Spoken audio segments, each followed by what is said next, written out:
Madam చెప్పండి. మన చెరువులు అంతరించిపోతున్నాయి. వికారాబాద్ మొత్తం ఒక ఎడారిగా మారబోతుంది. దానిపై మీ స్పందన?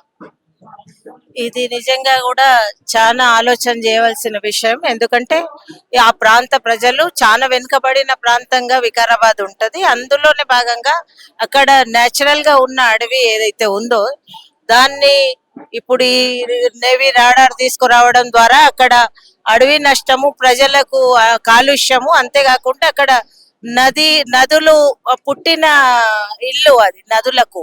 సో వికారాబాద్ అది అంతరించిపోతే చాలా నష్టాలు. ఆ జీవ నదులు అక్కడ ప్రాంత ప్రజలు కూడా వాటి మీద ఆ నీళ్ళ కొన్ని కొన్ని ప్రాంతాలకైతే సోర్సే ఆ నదులు ఉన్నాయి. కొన్ని ప్రాంతాల్లో అసలు బోరింగ్లు కూడా రాని ప్రాంతాలు కూడా ఆ నదులు అక్కడ ప్రవహించి దాని ద్వారానే వాళ్ళు నిజంగా కూడా వాళ్ళ పొలాలు కానీ వాళ్ళు తాగే నీళ్లు కానీ దాని నుండి అందుతాయి. కాబట్టి అది చాలా నష్టము. ఇన్ని రాష్ట్రాలు రిజెక్ట్ చేసినప్పటికీ కూడా 11 రాష్ట్రాలు మా దగ్గర వద్దు అని చెప్పేసి రిజెక్ట్ చేస్తే మన రాష్ట్రంలో ఇటువంటిది తీసుకొని రావడం అనేది చాలా అన్యాయం, దుర్మార్గం. ఎందుకంటే ప్రజలు ముఖ్యం ముందు. ఏ ప్రభుత్వాలకైనా కూడా అసలు ప్రజలకు ఇబ్బంది పడుతుందంటే ఖచ్చితంగా ఎటువంటి ప్రాజెక్టులను కూడా తీసుకురారాదని చెప్పేసి మేము సిపిఐగా కోరుతున్నాం. కానీ అక్కడ ఇప్పుడు ఎన్నో చెట్లు గాని, ఎంతో నదులు గాని, మొత్తం ఇప్పుడు నావీ రాడార్ రావడం వల్ల చాలా కలుషితం గాని. కానీ రేవంత్ రెడ్డి గారు ఏమంటున్నారంటే, మీకు అక్కడ స్కూళ్ళు గాని, హాస్పిటల్స్ గాని, మౌలిక వసతులు గాని, లేకుంటే జాబ్స్ గాని చాలా ఇప్పిస్తాము. మీరు ఎందుకు అలా చేస్తున్నారు అని అంటున్నారు.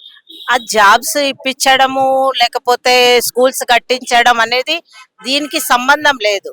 ఎందుకంటే దీని నుండి ఇప్పుడు మీరు ఆలోచన చేయండి, అంత శ్మశానం అయిపోయిన తర్వాత ఇంకా నువ్వు ఎక్కడ స్కూల్స్ ఎవరి కోసం పెడతావు, ఎవరి కోసము నువ్వు బాగు చేస్తావు, ఎవరికి ఉద్యోగాలు ఇస్తావు?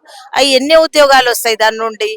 మొత్తం ఆ ప్రాంత ప్రజలకంతా ఉద్యోగాలు వచ్చేస్తాయా? ఇప్పుడు ఇంకోటి, ఈ టెక్నాలజీ ఏదైతే నేవీ కారిడార్ వాళ్ళు రాడార్ తీసుకురావడం అనేది అసలు అవుట్డేటెడ్. ఇది అమెరికాలో ఇటువంటిది ఉండరాదని చెప్పేసి వాళ్ళే అక్కడ నిషేధించారు. మన దగ్గర తీసుకురావడం ఏంది? కొత్త కొత్త టెక్నాలజీస్ ఎన్నో వచ్చినాయి, వాటి ఉపయోగం ద్వారా చేయాలి. ఇంకోటి, ఈ ప్రాంతమే దొరికిందా మనకు? వికారాబాద్ ప్రాంతమే దొరికిందా? ఆ అడవులను నాశనం చేసి ఎక్కడైతే అంటే చెట్లు లేకుంటాయో, ఎక్కడైతే పనికి రాని ప్రాంతం ఉంటుందో అక్కడ పెట్టుకోవచ్చు.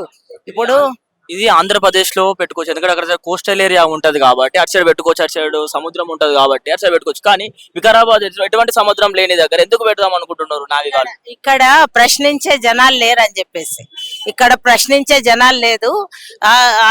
వెనకటికి ఎట్లయితే పెత్తనం చేసేసి ఈ ప్రాంతాల మీద ఎక్కడైతే నిలదీసే ప్రజలు లేరో, ఎక్కడైతే తిరగబడే జనాలు లేరో, కామ్ గోయింగ్ పీపుల్ ఉన్నారు. కాబట్టి అటువంటి ప్రాంతాల్లో పెడితే వీళ్ళేం స్పందించారు, వీళ్ళకేం పెద్ద అవసరం లేదు. ఏదైనా చేసినా అణిచివేయచ్చు అనే ధోరణిలోనే ప్రభుత్వాలు ఆలోచన చేస్తాయి. ఏ ప్రభుత్వం అయినా దీన్ని తీసుకొచ్చి దీన్ని పెంచి పోషించిన వాళ్ళు కానీ, ఈ సమస్య ఉన్నప్పుడు తెలిసినా కూడా దీన్ని ఎంటర్టైన్ చేసినప్పటి నుండి మొదలుకుంటే ఈ రోజు దానికి వాళ్ళు ప్రభుత్వానికి కేటాయించడం, ఈ ప్రభుత్వమైనా ఎవరైనా కూడా ఇది తప్పే. వాళ్ళకి ఏంటంటే ఇక్కడ కామ్ గోయింగ్ పీపుల్ ఉన్నారు, వాళ్ళు ఎక్కువ స్పందించారు, తిరగబడరు అనేది బాగా వాళ్ళు నమ్మి ఈ ప్రాంతాన్ని. ఇంకోటి, సిటీకి దగ్గర ఉన్నది ప్రాంతం కాబట్టి దీన్ని అక్కడ వాళ్ళకి ఆఫీసర్లకు అఫీషియల్స్ కి పని చేయడానికి కూడా అక్కడ ప్రాబ్లం ఉండదనే ఉద్దేశంతో ఈ వికారాబాద్ ని వాళ్ళు ఎంపిక చేయడం. కానీ మీ ఇప్పుడు ప్రస్తుతం ఉన్నటువంటి ఎంపీ విశ్వనాథ్ గారు, విశ్వేశ్వర్ రెడ్డి గారు వారు వారు వారు చెప్పేదానికి వాళ్ళు అనుసరిస్తున్న దానికి ఎక్కడైనా పొంతన ఉన్నదా? ఇప్పుడు వాళ్ళకి నిజాయితీ ఉంటే దీంట్లో నిరూపించాలి కదా, ఇది రాకుండా అడ్డుకోవాలి. ఎందుకంటే చేన్లల్లో పోయి ఆయన ప్రతి దానిని ధాన్యం ఇదైందా దాన్ని ఎట్లా ప్రొటెక్ట్ చేసుకోవాలని చెప్పేటోడు. మరి ఇంత ఔషధాలు ఉన్న మొక్కలు అక్కడ అసలు టీబీ వస్తే వికారాబాద్ ప్రాంతం లోపల వచ్చి ఉంటే క్యూర్ అయిపోతుంది అని చెప్పేసి అక్కడ హాస్పిటలే ఉన్నది టీబీకి సంబంధించింది. అటువంటి ప్రాంతాల లోపల అంత ఔషధ గుణాలు మొక్కలు అక్కడ ఉన్నప్పుడు దాన్ని నాశనం పట్టించడానికి మరి ఇది పద్ధతి కాదు. ఆయన కూడా దీని లోపల అసలు ముందు స్పందించవలసింది ఆయన, విశ్వేశ్వర్ రెడ్డి గారు.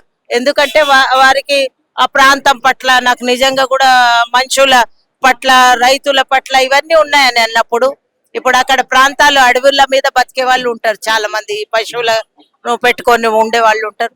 అడవినేంది అసలు మా ప్రాంతాన్ని ఇట్లా నాశనం పట్టించడానికి ఈ ప్రభుత్వం పూనుకుంటే ఖచ్చితంగా అది తప్పు చేస్తున్నారు, విరమించుకోవాలి. ఇది ఇంకోటి అవుట్డేటెడ్ టెక్నాలజీని తీసుకొని వచ్చి మన ఆ, అసలు ఏం ఉపయోగం దాన్ని? ఈ మా తెలంగాణ ప్రాంతమే దొరికిందా అన్యాయం చేయడానికి? అన్ని తెలంగాణ ప్రాంతం, అది వికారాబాద్ ప్రాంతమే దొరికిందా అని చెప్పేసి మేము ప్రభుత్వాన్ని కోరుతున్నాం, ఇది విరమించుకోండి. ఎందుకంటే ఖచ్చితంగా దీని మీద మేము ఊరుకునే ప్రసక్తి అయితే లేదు.